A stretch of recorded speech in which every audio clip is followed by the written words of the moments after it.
গল্পটা হলো রামপুরের নন্দুর। নন্দু নিজের পরিবারের সাথে রামপুরে থাকত। এমনিতে তো নন্দু কাঠ কাটার কাজ করত, কিন্তু ওর স্বপ্ন ছিল যে ও ট্রেনের টিসি হবে। আজকালকার গ্রাহক আমার এত বেশি বেড়ে গেছে যে আমি তো পড়াশোনা করার সময়ই পাচ্ছি না। কি জ্বালা! এই যে শুনছো নন্দু ভাই, তোমাকে দিয়ে একটা বড় কাঠের দরজা বানাতে চাই আমি। দেখো, আমি বানিয়ে তো দেবো, কিন্তু একটু সময় লাগবে। মানে যদি পারো অন্য কোথাও গিয়ে বানিয়ে নিতে পারো। আরে তুমি তো আজকাল খুব ভাও খাচ্ছ দেখছি, আগের মতো না নেই তুমি। ঠিক আছে, আমি অন্য কোথাও গিয়ে বানিয়ে নেব। নন্দু এত ভালো কাঠের ব্যবসায়ী ছিল যে প্রত্যেকে শুধু ওর কাছ থেকে জিনিস তৈরি করত। এই কারণেই নন্দু নিজের পছন্দ মতো চাকরি করতে পারত না। আর এই কথাটা গিয়ে নন্দু নিজের মা রূপমতিকে বলল, মা, আমি সব কিছু থেকে বিরক্ত হয়ে যাচ্ছি। সবাই আমাকে দিয়ে জিনিস তৈরি করতে চাইছে, আর সেই কারণে আমি পড়াশোনা করার সময় তো পাই না, তাছাড়া ঘুমাতেও পারি না। এটা তো খুব ভালোই কথা। যখন তোমার ভেতরে এত ভালো গুণ আছে পয়সা রোজগার করার, তাহলে তো তোমার এটাই করা উচিত। কোথাও গিয়ে চাকরি বাকরি করার কি দরকার?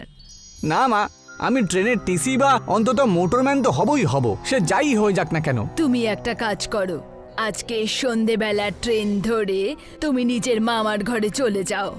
অন্তত কিছুদিনের জন্য তোমার মাথা শান্ত হবে। এই কথাটা তুমি ভালোই বলেছো মা, আমি তাই করব তাহলে। অন্তত পক্ষে কয়েকদিনের জন্য মনে একটু শান্তি হবে আমার। বাবা গো! নন্দু নিজের জিনিসপত্র গুছিয়ে রেলওয়ে স্টেশনের দিকে এগিয়ে গেল আর ট্রেন আসার অপেক্ষা করতে লাগলো। ট্রেন আসতে এত দেরি হচ্ছে কেন? কি যে করি আমি এতক্ষণ, কত আর বসে বসে আরাম করব। আর এর মধ্যেই ওখানে একজন মহিলা এলেন আর নন্দুকে বলল, আরে নন্দু, তুমি এখানে কি করছো? কে? আমি আপনাকে চিনতে পারলাম না তো। কয়েক বছর আগে তুমি আমার ঘরে দরজা বানিয়েছিলে। ওই দরজা এত মজবুত ছিল যে এখনো অবধি একই রকম আছে।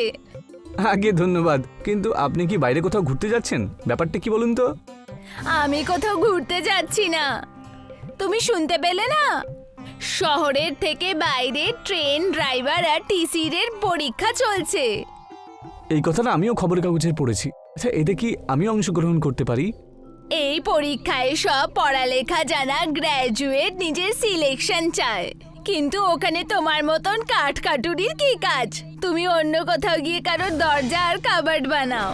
নন্দুর ওই মহিলার কথায় খুব রেগে যায় আর ও মামার কাছে না গিয়ে চাকরি পাওয়ার জন্য ওই মহিলার পিছু করে। কত ট্রেন রয়েছে এখানে, কিন্তু সবই অকেজো। কিন্তু এখানে হচ্ছেটা কি? আর তখনই নন্দুর চোখ ওখানকার সরকারি কর্মচারীদের ওপর পড়ে।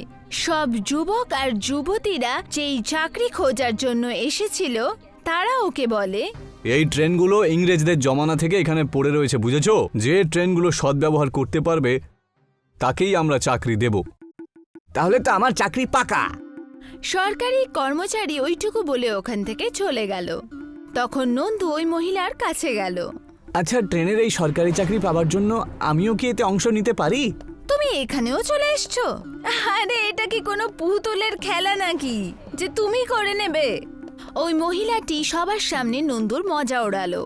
নন্দু ওখান থেকে চলে গেল আর ভাবতে থাকলো, এদের সবাইকে আমি এদের থেকে ভালো ট্রেন বানিয়ে দেখাবো, আর সেটাকে আমি নিজেই চালাবো। নন্দু সেই মুহূর্তেই শপথ নিল আর জঙ্গল থেকে অনেক কাঠ কেটে নিয়ে চলে এলো আর ওটা দিয়ে আসল ট্রেন করার কথা ভাবলো, আর চাকার মতন। নন্দু সারাদিন পরিশ্রম করে ট্রেনের আকারের একটা নকল কাঠের ট্রেন বানালো, যেটা একদম ট্রেনের মতোই দেখতে ছিল। পুরো গ্রামে এই কথাটা ছড়িয়ে গেল। নন্দুর কাঠের তৈরি এই ট্রেনের ব্যাপারে সবাই জেনে গেল। এইটাকে আমি বানিয়ে ফেলেছি, এখন এবার এটাকে শুধু বাইরে বের করতে হবে। যদি ট্রেনটা ভালো চলে তাহলে সমস্ত গ্রামবাসীদেরকে আমি এই ট্রেনের সাহায্যে সমস্ত জায়গায় ঘোরাতে পারবো। এর মধ্যে শুধু একটা ইঞ্জিন লাগাতে হবে, তাহলেই আমার কাজটা হয়ে যাবে। নন্দু প্রত্যেক জায়গায় গিয়ে ইঞ্জিন খুঁজতে লাগলো। দাদা, তোমার কাছে ট্রেনের বা কোনো পুরনো ইঞ্জিন আছে কি, একটু বলবে? ট্রেনের ইঞ্জিন? তুমি আবার পাগল নাকি? এখানে ট্রেনের ইঞ্জিন কোত্থেকে পাবে? বলো বলো। ব্যাপারটা হলো গিয়ে, আমি একটা কাঠের ট্রেন তৈরি করেছি, তাতে লাগানোর জন্য যদি তোমার কাছে একটা ইঞ্জিন থাকে তাহলে আমাকে দেবে কি একটু? কাঠের ট্রেন? হ্যাঁ হ্যাঁ, আমিও তো শুনেছি যে একজন পাগল কাঠের ট্রেন তৈরি করছে। সেই পাগল তুমি? হ্যাঁ হ্যাঁ, আমি। যখন আমার কাঠের ট্রেন চলবে না, তখন তুমি জানতে পারবে। দেখো, আমার কাছে কোনো ইঞ্জিন টিঞ্জিন নেই, তবে একটু দূরে দেখো অনেকগুলো পুকুর রয়েছে, বুঝেছো? ওখানে হয়তো তুমি অনেক ইঞ্জিন পেয়ে যেতেই পারো। যে গাড়িগুলো ওই পুকুরে ডুবে যায় না, তার ইঞ্জিন কেউ ব্যবহার করে না। তুমি গিয়ে ওখানে দেখো, যাও। নন্দু সেই দোকানদারের কথা শুনে ওই জলাশয়ের কাছে যায় আর জলাশয়ও দেখতে পায় অনেক ভাঙাচোরা গাড়ি পড়ে আছে। আর ওই গাড়িগুলোর মধ্যে থেকে একটা গাড়ির ইঞ্জিনও তুলে নেয় আর ওখান থেকে চলে যেতে থাকে। কিন্তু এর মধ্যেই ওই ইঞ্জিন থেকে একটা আত্মা বেরিয়ে আসে। তুমি আমাকে এই পুকুর থেকে তুলে আমাকে মুক্ত করেছো, তোমাকে অসংখ্য ধন্যবাদ। নন্দু ওই আত্মাকে দেখে ভয় পেয়ে যায় আর ব্যাস ইঞ্জিন নিয়ে ওখান থেকে পালিয়ে যাওয়ার চেষ্টা করে। দাঁড়াও, ভয় পেও না, তুমি আমাকে সাহায্য করেছো, আমি তোমার কোনো ক্ষতি করব না। চাও, তুমি আমার কাছ থেকে কি চাইবে বলো। সত্যি, আমি শুধু এই ইঞ্জিনটাই চাই, আর কিছু লাগবে না। আমাকে কিছু করো না, আমার কেউ নেই গো। যাও, তুমি এই ইঞ্জিনটা নিয়ে যাও। তুমি যে গাড়িতেই এই ইঞ্জিনটা সেট করবে, আমার চমৎকারী শক্তির সাহায্যে 1 মিনিটের মধ্যেই গাড়িটা গন্তব্যে পৌঁছে যাবে। এইটুকু বলেই ওই আত্মা ওখান থেকে অদৃশ্য হয়ে যায়। নন্দু ওই ইঞ্জিনটাকে নিয়ে নিজের ঘরে চলে যায় আর গিয়ে ওই নিজের কাঠের ট্রেনের ইঞ্জিনটা লাগিয়ে দেয়। আর ওই ইঞ্জিন লাগাতেই ওই কাঠের ট্রেন চমকাতে শুরু করে। মনে হচ্ছিল যেন কিছু জাদু হয়ে গেছে। নন্দুর কাঠের ট্রেন এখন জাদুর কাঠের ট্রেন হয়ে গেছিল। এটা একবার চালিয়ে দেখি। জয় শ্রীরাম। আজকে আমার প্রথম দিন, এর মধ্যে যাত্রী বসিয়ে এটা একটা বড় ট্রেন তৈরি করব আমি। নন্দুর কাঠের তৈরি ট্রেন চলতে শুরু করলো। অনেক মানুষকে ও 1 মিনিটের মধ্যে তাদের ঘরে পৌঁছে দিত। আমার মা হাসপাতালে অ্যাডমিট আছে, আপনি কি আমাকে ওখানে পৌঁছে দিতে পারেন? আপনার ট্রেনের ব্যাপারে আমি অনেক কথা শুনেছি। আপনি যদি আমাকে ওখানে পৌঁছে দেন তাহলে অশেষ কৃপা হবে আমার। এসো না, যাত্রীদের নিয়ে যাওয়া আর নিয়ে আসা, এটাই তো হলো আমাদের কাজ। এসো এসো। ওই ছেলেটিকে জাদুর কাঠের ট্রেনের সাহায্যে নন্দু খুব তাড়াতাড়ি হসপিটালে ছেড়ে দিল। ধন্যবাদ নন্দু ভাই, তোর এই উপকার আমি কখনো ভুলবো না রে। এইরম ভাবে নন্দুর খুব নাম হয়ে গেল। কাঠের তৈরি ট্রেনের ওপরে সবাই খুব খুশি ছিল। এই কথা সীমা জানতে পারল। তখন সীমা ওর বিরুদ্ধে ষড়যন্ত্র করার চেষ্টা শুরু করলো। এই নন্দুর বাচ্চার কিছু তো একটা করতেই হবে। এই সব কিছুই ইঞ্জিনের জন্যই হয়েছে। আমি ওই ইঞ্জিনই কাঠের তৈরি ট্রেন থেকে চুরি করে নেব। সাপও মরবে আর লাঠিও ভাঙ। আর সীমা ঠিক তাই করলো। ওই ইঞ্জিনটাকে চুরি করতে ও নন্দুর ঘরের কাছে চলে গেল। ওখানে গিয়ে ও দেখলো যে কাঠের তৈরি ট্রেন দাঁড়িয়েছিল। আর ও যেই মুহূর্তে কাঠের ট্রেন থেকে ওই ইঞ্জিনটা চুরি করতে পৌঁছালো, ইঞ্জিন ছুতেই ইঞ্জিনের ভেতর থেকে কারেন্ট বেরোতে শুরু করলো। আর কারেন্ট জোরে সীমার কাছে লাগলো। ও মা, কারেন্ট কারেন্ট! সীমার চিৎকার শুনে নন্দু ওখানে পৌঁছালো আর কাঠের বাঁশ দিয়ে ওকে ইঞ্জিন থেকে ছাড়িয়ে দিল। ধন্যবাদ নন্দু, তুমি আমার প্রাণ বাঁচিয়ে নিলে। তুমি এখানে ইঞ্জিন চুরি করতে এসেছো? এটা খুবই অন্যায়। আমার খুব বড় ভুল হয়ে গেছে, আমায় ক্ষমা করে দাও। আমি তোমাকে তখনই ক্ষমা করব যদি তুমি এই ট্রেনের মধ্যে কাজ করো আমার সাথে। তাহলে এইটাও কি আবার জিজ্ঞেস করার দরকার আছে? আমি নিশ্চয়ই করব। সীমা আর নন্দু এখন একসাথে সবাইকে কাঠের তৈরি ট্রেনের সাহায্যে নিজের নিজের ঘরে ছেড়ে দিত। হারিয়া আর ধারা এক গরিব দম্পতি ছিল। তাদের একটা ছেলে ছিল গোপাল। গোপাল পড়াশোনাতে খুব ভালো ছিল, সব সময় ক্লাসে ফার্স্ট হতো। দেখো বাবা, আমি এবারও ফার্স্ট হয়েছি, আর এবার মাস্টার মশাই আমাকে চকলেট দিয়েছেন। বাহ, খুব ভালো বাবা। এভাবেই সব সময় আমাদের মুখ উজ্জ্বল করিস গোপাল। ঠিক আছে মা। সবাই খুব খুশি ছিল। এখন আমাকে অন্য গ্রামের বড় স্কুলে যেতে হবে। ওই যে পাশের গ্রামে ওখানে? হ্যাঁ হ্যাঁ, ওটা তো অনেক দূর হবে। তুই কি করে যাবি এত দূর? মা, আমি ঠিক চলে যাব।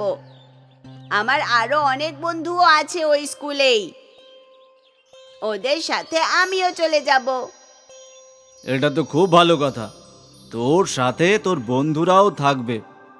শুধু বর্ষাতেই একটু অসুবিধে হবে, 5 কিলোমিটার ভিজে যেতে হবে। ভিজবি কেন?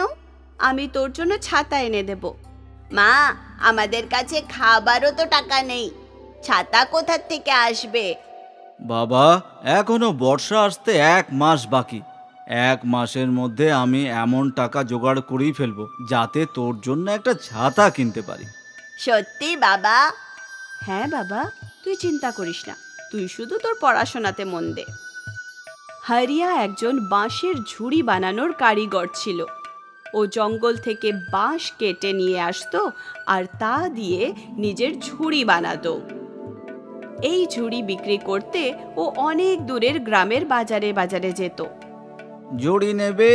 জুড়ি 30 টাকা, 40 টাকা, 50 টাকা। ওই ঝুড়িগুলো কত করে? হ্যাঁ, 50 টাকা। আরে বাপরে, তো অনেক দাম। ওই ঝুড়ি যদি 30 টাকায় দিতে পারো তো দাও। কম করে 35 টাকা তো দিন। না না, 30 টাকাতেই দাও। ঠিক আছে, এই নিন। সব খরিদ্দাররাই হরিয়ার সঙ্গে খুব দাম দর করত, আর এই কারণে হরিয়ার রোজগার খুব কম হতো। এ তো খুবই কম, এর থেকে গোপালের ছাতার জন্য টাকা কিভাবে বাঁচাবো? কোনো ব্যাপার না, তুমি শুধু রেশন আনো। কাল আমি দেখি বিকেলেও বাজারে যাব, যদি আর কটা ঝুড়ি বিক্রি করা যায়। ঠিক আছে। হরিয়া আর ধারা ছাতার জন্য পয়সা জমাতে লাগলো, কিন্তু সারা মাস ধরে তারা 100 টাকাও বাঁচাতে পারল না। এত কম টাকায় ছাতা কোত্থেকে হবে? জানি না, এদিকে বর্ষাও শুরু হয়ে গেছে। এখন গোপাল কি করে স্কুলে যাবে? মা কুলদেবী, আমাদের সাহায্য করো। দুজনে মিলে তাদের কুলদেবীর কাছে প্রার্থনা করলো।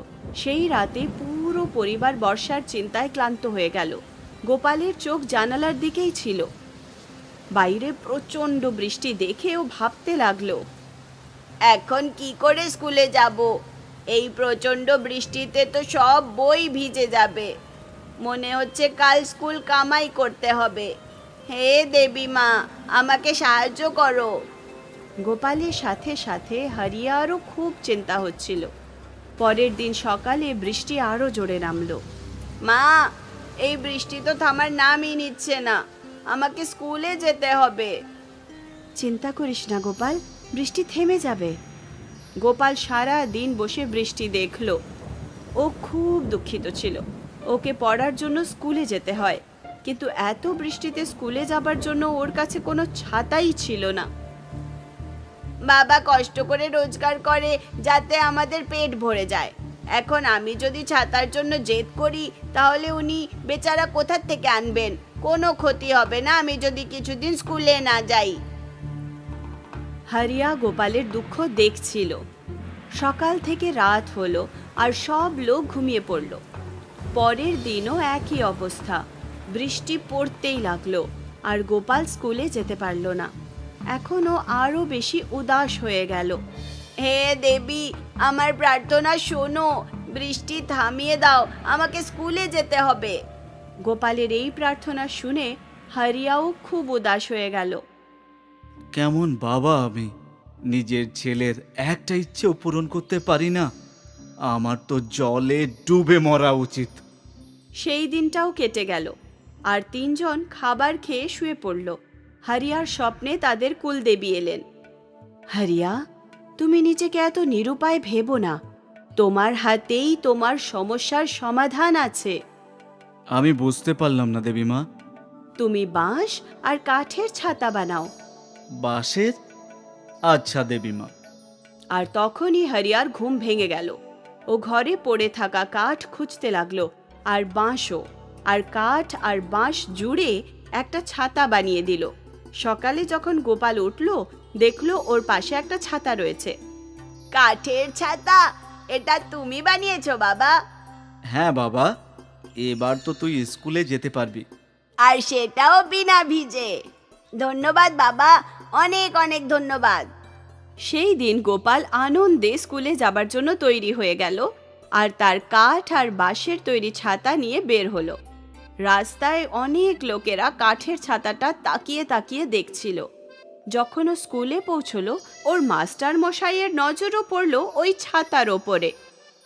আশ্চর্য, এই বাঁশের ছাতা কে বানিয়েছে? আমার বাবা। অবিশ্বাস্য, আমি তো ভালো ছাতা আগে কখনো দেখিনি। তোমার বাবা আমার জন্য কি এরকম একটা ছাতা বানাবেন? হ্যাঁ, নিশ্চয়ই বানাবে, একদম। চলো তোমাদের বাড়িতে যায়। গোপাল মাস্টার মশাইকে তাদের বাড়িতে নিয়ে এলো। আপনার শিল্পকর্ম অসাধারণ। আপনি আমার জন্য এরকম একটা ছাতা বানিয়ে দেবেন? হ্যাঁ হ্যাঁ, নিশ্চয়ই মাস্টার মশাই। মাস্টার মশাই হরিয়াকে 1000 টাকা দিলেন। কম হলো না তো? অনেক বেশি এটা।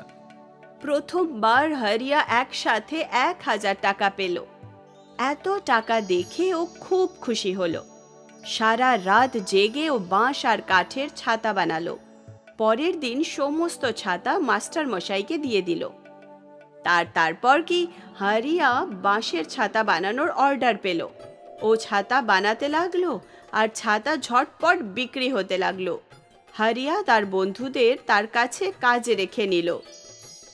1 মাসের মধ্যে হরিয়ার ভাগ্য বদলে গেল। ও এত টাকা রোজগার করলো যা ও 1 বছর ধরেও রোজগার করেনি। এরকম একদিন এলো যখন বিজনেসম্যান হরিয়ার কাছে এলো। দাদা, আপনার এই বাঁশের ছাতার আইডিয়াটা খুবই ভালো। এটা পরিবেশকেও নষ্ট করে না। এর ইকো ফ্রেন্ডলি ছাতা আমি সব মলে বিক্রি করতে চাই। আমি কিছু বুঝতে পারছি না স্যার। বাবা, ইনি বলছেন যে তোমার কাঠের ছাতায় দূষণ কম হচ্ছে। উনি তোমার এই ছাতা বড় বড় দোকানে বিক্রি করতে চান। তোমাকে অর্ডার দিতে এসেছেন। আমার প্রতি সপ্তাহে 1000 ছাতা চাই। এই নিন অ্যাডভান্স। ওই বিজনেসম্যান হরিয়াকে 1 লাখ টাকা দিলেন। জীবনে প্রথমবার হরিয়া একসাথে 1 লাখ টাকা দেখল। হরিয়া গ্রামের আরো লোককে কাজে রাখলো।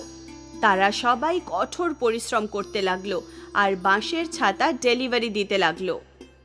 দেখতে দেখতে সব মলে হরিয়ার বাঁশের ছাতা বিক্রি হতে লাগলো আর হরিয়াকে একটা সম্মানীয় পুরস্কারে পুরস্কৃত করা হলো।